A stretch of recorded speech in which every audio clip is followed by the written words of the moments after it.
I never thought I'd be the guy who gets cheated on. Honestly, I thought I was doing everything right. My name's Mike, and I've been married to Jenna for 6 years. At first, everything was perfect. We laughed at our inside jokes, spent lazy Sundays together, and she used to ask me about my day like it actually mattered. But somewhere along the line, things changed.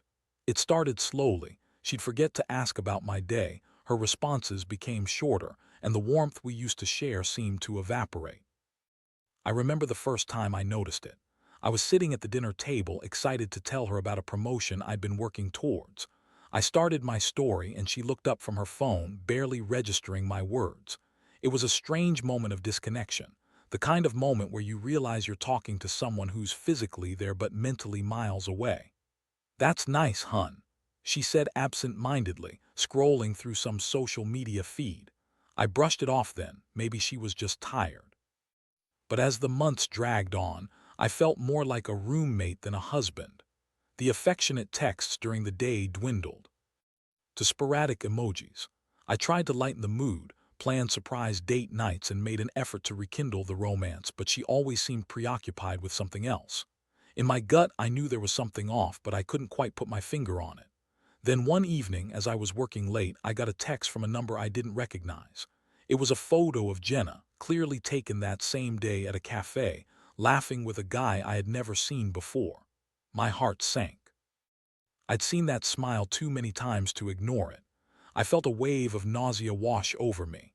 I wanted to believe it was a coincidence, that maybe they were just friends, but deep down, I felt the sickening knot of betrayal starting to tighten in my stomach. The next day, I decided to play it cool and observe her more closely. I noticed little things, a change in her routine, her late nights at the office that seemed to coincide too perfectly with her phone buzzing at odd hours. Calls that she abruptly ended when I entered the room. The way she would get defensive if I asked her about her day. "Why are you always so nosy?" She'd snap, and I'd just take a step back, trying to hide the hurt behind a forced smile. I couldn't take it anymore. That evening I confronted her. "Jenna, is there something you want to tell me?" I asked, the weight of my words hanging heavily in the air between us. She looked up at me, her eyes wide with surprise. For a brief moment I saw her mask slip. I could almost see the gears turning in her head as she scrambled to come up with some excuse. "What are you talking about?"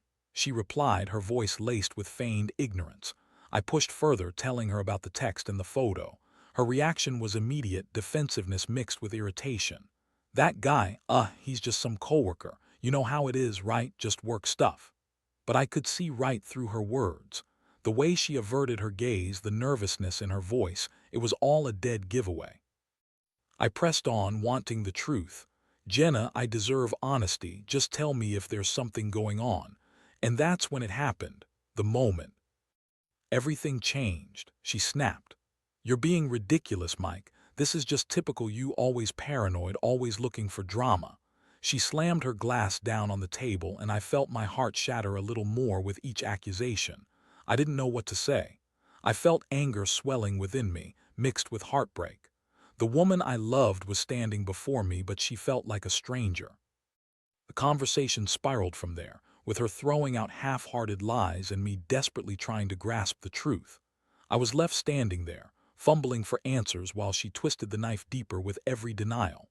I could feel the anger morphing into an overwhelming sadness as the weight of reality settled in. As I sat there that night, I realized I was facing a crossroads. This was going to change everything. I had to decide how I was going to deal with this betrayal. I just didn't know how yet. I felt like my whole world had just come crashing down. It was only the beginning, and I was already exhausted. I didn't know what to expect next, but I knew I had to prepare for whatever was coming, even if it hurt like hell. The days that followed were a blur of emotions. I went to work, but I felt like a ghost, moving through the motions without really being present. My colleagues noticed something was off. They asked if I was okay, but I just shrugged it off, saying I was tired. I was tired, tired of pretending everything was fine, tired of the pain that gnawed away at me every time I caught a glimpse of Jenna. The nights were the hardest. I lay awake, staring at the ceiling, replaying our confrontation over and over in my mind. I kept trying to convince myself that I was being paranoid, that maybe there was a reasonable explanation for everything. But the longer I thought about it, the more the evidence stacked up against her. The late nights, the secretive phone calls, the dismissive attitude, it all pointed to the same conclusion. I decided to do some digging. It felt wrong at first, like I was betraying a trust that had already been shattered, but I needed to know for sure. I started by looking through her phone when she left it unattended. It felt like I was entering a forbidden realm, but I had to see for myself. I found a few messages, but they were innocuous enough, just work-related discussions with her colleagues. But then I found it, a text from that same number that sent a chill through me. Had fun last night. Can't wait to see you again. You're amazing. My heart plummeted. It was a testament to everything I feared. I felt like I was suffocating. Who was this guy? What did he mean by last night? The betrayal sunk deeper into my chest, and I felt waves of anger and sadness crashing over me, almost simultaneously. I had to confront her again. That evening, I waited for her to come home. My heart raced as I rehearsed how I would explain what I'd found. I felt like a detective on the verge of breaking a case wide open. When she walked through the door, I could see the exhaustion etched on her face. It was the same look I had seen for weeks now, like she had been carrying the weight of the world on her shoulders. "Jenna, we need to talk," I said, my voice steady despite the storm brewing inside me. She rolled her eyes, clearly not wanting to get into it again. "What now, Mike? I'm really tired." "Just sit down," I insisted, trying to keep my voice calm. "I found something." I pulled out my phone and showed her the text. Her face paled as she read it, and for a moment I thought I saw genuine fear flash across her features, but it was quickly replaced with anger. "You went through my phone? Seriously? This is what you do? You invade my privacy." I felt my anger igniting. "This isn't about invading privacy, Jenna. This is about you cheating on me. I need you to explain this." Her demeanor shifted again. "You're twisting this all around. It's just a joke. He's a friend at work, Mike. It doesn't mean anything." "Just a joke," I spat back. "You think sending flirty texts is just a joke?" She was silent for a moment, and I could see the wheels turning in her head as she contemplated her next move.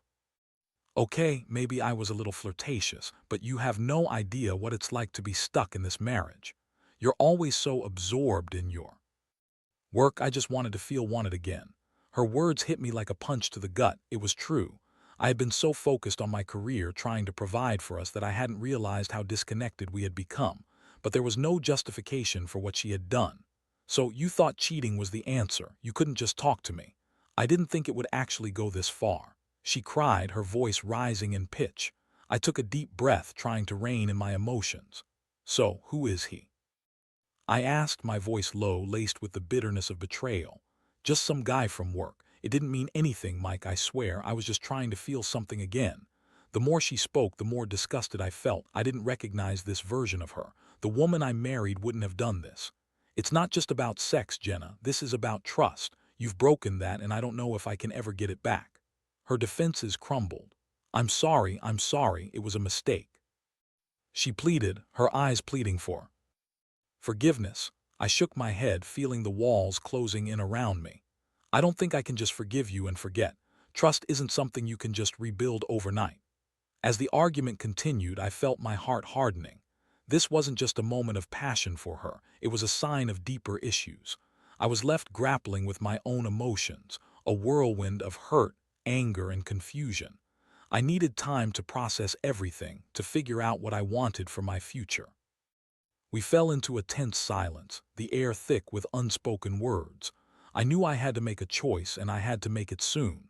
But for now, all I could do was sit there, feeling the weight of the betrayal heavy on my chest, knowing that whatever happened next would change everything between us. After that confrontation, things were tense in our house. Jenna tried to act like nothing had changed, but I could feel the shift in the atmosphere.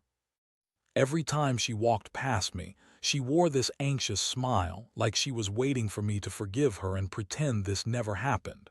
But I couldn't just forget. Every glance at her felt like a reminder of the betrayal, the intimacy that had been shattered. We were two people living in the same space, but emotionally, we were light years apart. I found myself pulling away more and more. I didn't want to engage in small talk or pretend that everything was okay. I needed time to think, to process, to decide how I wanted to move forward. I started spending my evenings at the gym or hanging out at a bar with a couple of buddies. It felt easier to be outside our home, away from the tension that lingered like a cloud over our heads. One night after a few drinks with my friends, I came home later than usual. I opened the door quietly, hoping to not disturb Jenna. As I stepped inside, I heard her voice coming from the living room. She was on the phone, and instinctively I paused to listen. "Yeah, I'm sorry about all that," she said, her voice low and conspiratorial. "He's just being dramatic. I didn't mean to hurt him. I'll handle it, I promise." Hearing her speak like that made my blood boil. She was still trying to downplay what had happened, still treating me like I was some fool who would just take her back without question. I slipped further into the shadows of the hallway, not wanting her to see the pain etched on my face. When she hung up, I confronted her. "Who were you talking to?" She turned, startled. "Mike, you scared me. I thought you were out late with the guys." I stepped closer, narrowing my eyes. "I was, but I heard you talking. Is it him? Are you still in contact with that guy?" Panic swept across her features. "No, I mean yes, but it's not like that. We're just talking about work stuff." "Work stuff," I echoed incredulously, feeling anger rise within me. "You're still playing games, aren't you? How can you say work stuff and expect me to believe it? Stop twisting my words." She shot back, and the argument escalated from there. We were shouting at each other, and I could feel my heart racing with every accusation thrown back and forth. Jenna was frantic, her voice rising in pitch as she tried to defend the indefensible. In that moment, I realized something important. I couldn't keep living like this. I needed to figure out what I truly wanted. I was exhausted from the emotional roller coaster and the constant fighting. It felt like we were stuck in this cycle of drama and denial, and I had to break free. The next day, I made a decision. I called my brother, Jake, and asked if I could stay with him for a while. He immediately agreed and asked me to come over after work. It felt like a weight lifted off my shoulders just having a plan in place. I knew I needed space to think clearly and gain some perspective. That evening, I packed a few bags, trying to keep my emotions in check. Jenna came home just as I was finishing up, and I knew I had to tell her. "Jenna, I'm leaving for a while. I need some time." Her eyes widened in shock, and for the first time I saw genuine panic on her face. "What do you mean you're leaving? You can't just run away from this." "I'm not running away. I'm trying to figure out what I want," I replied, trying to stay calm. Amidst the storm of emotions swirling inside me, "I can't keep pretending everything is okay when it's not. Please, Mike, don't do this. We can work through it. Just give me a chance." She pleaded, her voice trembling. I looked at her, really looked at her, and the sadness weighed heavily in my chest. I didn't want to hurt her, but I knew I had to take care of myself. I need distance to process everything. I can't be here when everything reminds me of what happened. She stepped closer, desperation etched on her face. "What if I promise to change? I'll do anything, just don't leave." I shook my head, feeling my heart break for both of us. "You can't change overnight, and I can't pretend I'm okay with what you did. I need to step back and think about whether this marriage is something I want to fight for." I walked past her, feeling the weight of our entire relationship hanging in the air, a bittersweet reminder of what we had built together. I had to leave. As I stepped out the door, I felt a mix of relief and heartbreak. It was the first step toward reclaiming my life, but I knew it wouldn't be easy. Once I got to Jake, I felt a strange sense of calm. The chaos of the last few weeks began to fade as I settled into his spare room. He welcomed me with a beer and a listening ear, and for the first time in a long time, I felt like I could breathe. I had no idea what lay ahead, but I knew I was no longer going to be a pawn in someone else's game. I was ready to take control of my own life, no matter how difficult the journey ahead would be. I just had to figure out what I wanted and how to navigate the fallout of Jenna's betrayal. Staying at Jake was a surreal experience. On one hand, it felt liberating to be away from the constant tension of my home with Jenna. On the other, I found myself grappling with feelings of sadness and confusion. I missed the happy moments we shared, the laughter and the intimacy that had once defined our relationship. But those memories were tainted now, overshadowed by the betrayal that had shattered everything. Jake was a great support, the kind of brother who knew when to listen and when to push. He encouraged me to talk through my feelings. "You've got to figure out what you really want, Mike," he said one night as we sat on the couch, beers in hand. "Are you thinking about giving her another chance, or is this it?" I sighed, running a hand through my hair.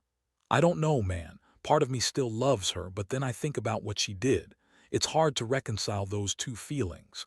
"Have you thought about talking to her, just to see where both of you stand?" I shook my head. "I think I need to process everything before I talk to her again. I don't want to go back just because I feel guilty or sad. It has to be about what's best for me too." "Smart move," he nodded. "Just make sure you're not holding on to the past because it's comfortable. Sometimes it's okay to move on." Those words stuck with me. I needed to make a decision, not just for Jenna, but for myself. I started reflecting on our relationship, all the moments that led us here. Sure, we had good times, but those good parts had been overshadowed by the reality of her infidelity. As days turned into weeks, I immersed myself in activities that reminded me of who I was outside of my marriage. I picked up my old hobby of running and started hitting the pavement every morning. The rhythm of my feet hitting the ground provided a strange sense of clarity and relief. I also reconnected with friends I hadn't seen in ages, people who reminded me that I was more than just Jenna's husband. But even with all the distractions, I couldn't shake the feeling that I was in a limbo of sorts. I was avoiding the inevitable conversation I needed to have with Jenna. She would call occasionally, leaving messages filled with apologies and pleas. "I miss you," she'd say, her voice breaking. "Please come home. We can work this out. I promise I'll do better." I listened to her messages, but every time I felt a mix of anger and sympathy. It was hard to hear her pain, knowing that I was the one who needed to make the final call about our future. Finally, after 2 weeks, I decided it was time to face the music. I couldn't keep her hanging on while I figured things out. I called her and suggested we meet in a neutral place, a coffee shop where we could talk without the pressures of our home looming over us. The day of our meeting arrived, and I felt a knot of anxiety tightening in my stomach. I arrived early, wanting to gather my thoughts before she showed up. When she walked in, my heart raced. She looked both anxious and hopeful, a mix that tugged at my heartstrings. "Hey," she said softly, taking a seat across from me. "Hey," I replied, keeping my tone neutral. We sat in silence for a moment, the weight of everything hanging in the air. Finally, Jenna broke the silence. "I've missed you so much, Mike. I've had time to think, and I realize how much I've messed up." I nodded, keeping my defenses up. "Yeah, you have. I'm sorry for everything." "I never meant for it to go that far," she said, her voice trembling. "I was feeling lost, and I let that guy fill a void instead of talking to you. I know that's not an excuse, but I want you to know I'm truly sorry." I took a deep breath, trying to process her words. "It's not just the affair, Jenna.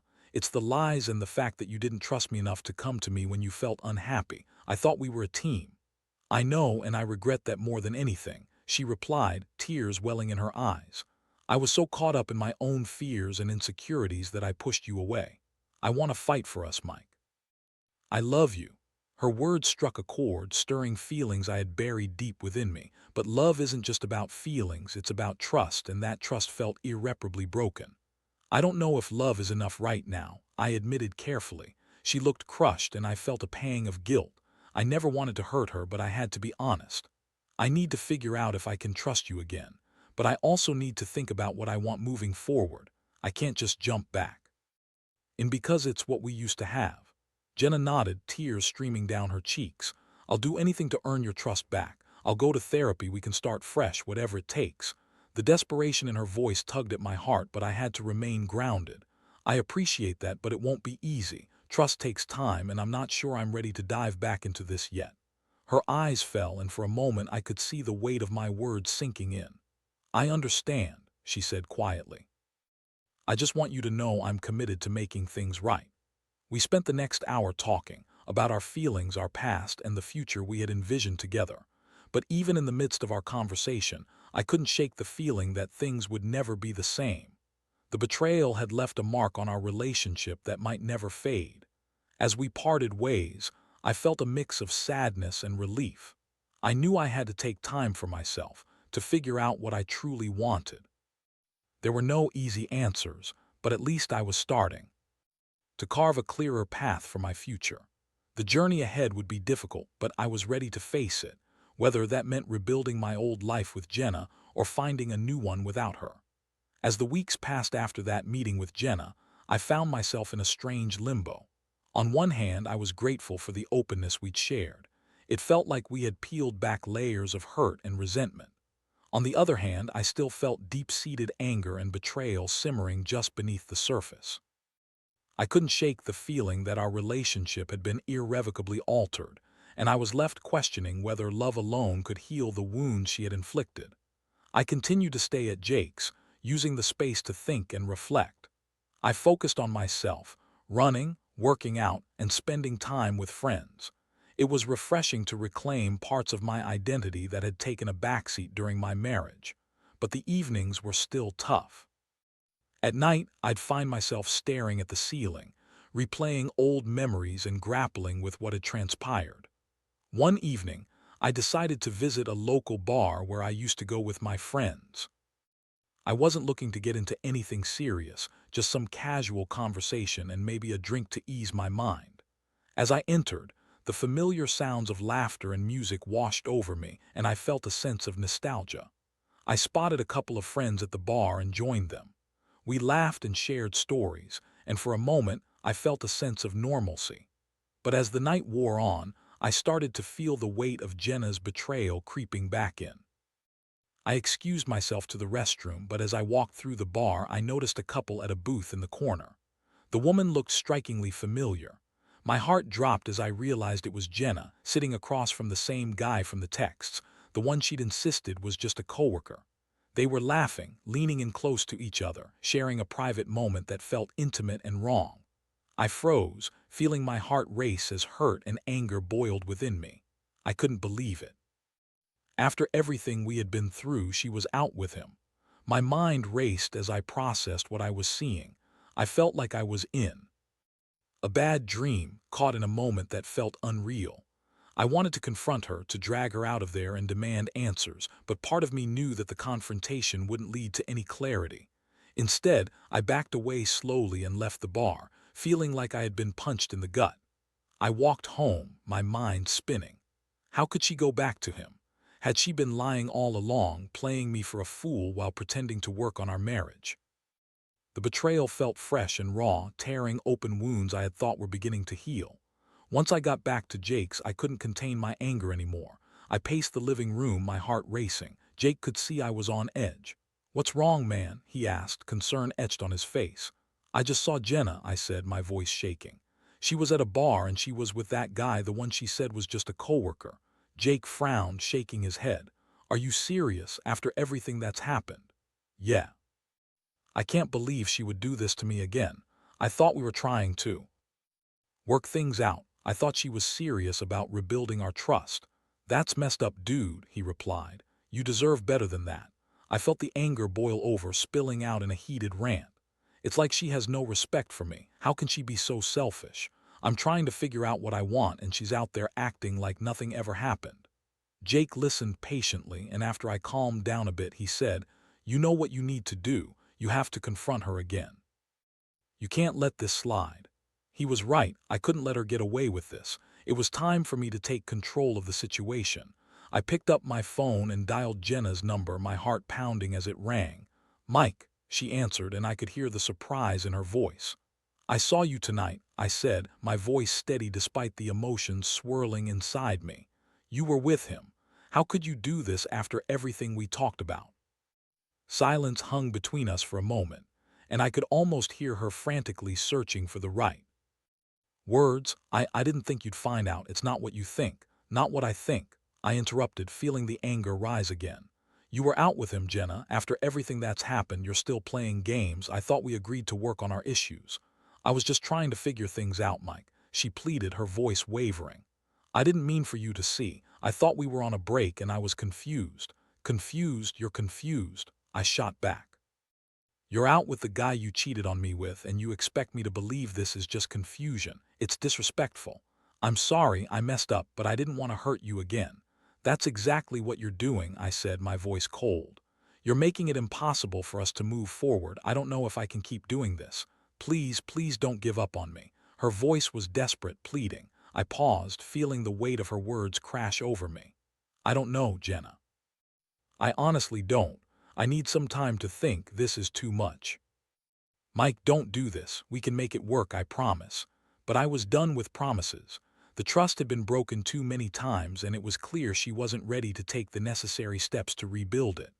I'll talk to you later, I said before ending the call. I felt a mix of raw emotions as I put my phone down. I had confronted her, but it felt like just another cycle of hurt and disappointment. I needed to focus on what was best for me now. I realized that the healing process wasn't just about Jenna. It was about reclaiming my own life and moving forward, whatever that might look like. That night, I lay in bed, grappling with everything that had happened. I knew deep down that this was a pivotal moment for me. I was no longer willing to be a pawn in Jenna's game. I had to put myself first. It was time to decide once and for all how I would take control of my life and my future, even if it meant letting go of the love I once had. In the days that followed my confrontation with Jenna, I felt a sense of clarity beginning to settle in. I had taken control by finally voicing my anger and disappointment, and it became clear that I couldn't keep dwelling on our past. I had to focus on my own healing process, and that meant making some tough choices. I spent time with Jake and my friends, leaning on them for support. They reminded me of the person I was before the turmoil of my marriage, a person who was confident, driven, and passionate about life. I started to rediscover my own interests that had taken a backseat. I signed up for a cooking class, rekindled my love for painting, and began volunteering at a local community center. The act of giving back felt rewarding, and I found solace in connecting with others who shared my interests. Meanwhile, Jenna continued to reach out, trying to justify her actions and express her regrets. I listened, but the sting of betrayal was still fresh. One afternoon, she called and asked to meet again.